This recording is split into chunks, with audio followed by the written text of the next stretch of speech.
In my book, prevention is always better than a cure.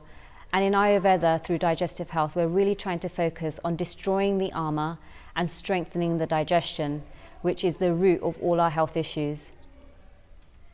So following conscious eating patterns and habits can really help keep ama at bay. Let's take a look at what we can actually do to clear ama and fire up our Agni. In order to keep Agni nice and strong, we can actually start to choose the right foods that have a similar quality to that of Agni.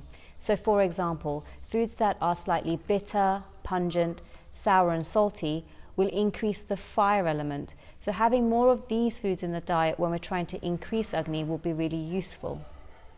Ama also starts to form when we are very inactive.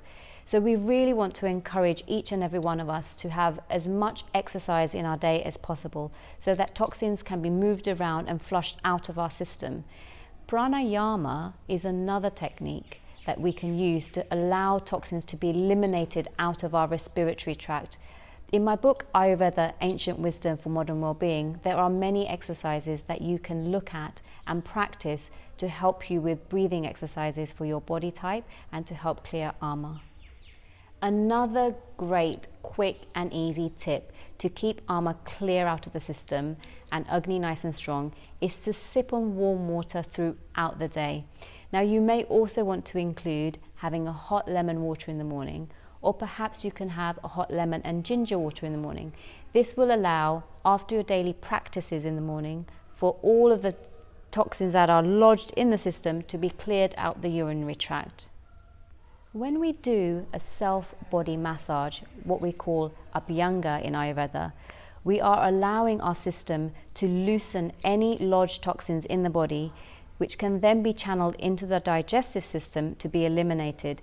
So the daily ritual of self-body massage can be really helpful in reducing ama in the body. If you need to clear ama out of your digestive system, one way of approaching this would be to follow a kapha pacifying diet where we try to avoid any heavy foods.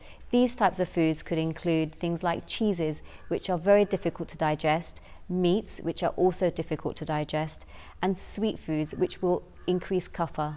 So avoiding these foods will be a good starting point to allow the digestive system to fire up nice and strong. We ideally want to keep our meals light, fresh and seasonal. These are the foods that will be most suitable to your body. By choosing foods that are aligned to your constitution, once you've had a consultation with a practitioner, will enable you to tailor the right types of foods for you. We want to make sure we keep lots of fresh fruits and vegetables, plenty of legumes and some grain in the diet. If you are non-vegetarian, then it's best to eat meats, ideally at lunchtime. This is when our digestive fire is nice and strong and able to digest heavy foods. If you are experiencing a weakened Agni, you really want to avoid eating foods that are cold, raw, processed and contaminated. These are the foods that are going to further destroy Agni and increase ama. We would ideally want to leave at least a gap of 3 to 4 hours between each meal. We've often been told that eating little and often is a really good way of managing our blood sugars and maintaining a healthy digestion. But contrary to this popular belief, Ayurveda believes that we need to have timely meals and avoid snacking. What we really want to do is allow the digestive system to fire up nice and strong at meal times, and once the meal has been completed, to take a break for at least 3 hours. The key thing to remember to keep your digestive fire nice and strong is to eat only when you're feeling hunger. When hunger is present, it means that your digestive system is ready to break down and assimilate the food you've just ingested. Make sure that you're able to eat regular, timely meals. If you skip meals, this can also disturb your digestive fire. So regular, timely meals, when hunger is present, is the best way to go about preventing ama from forming.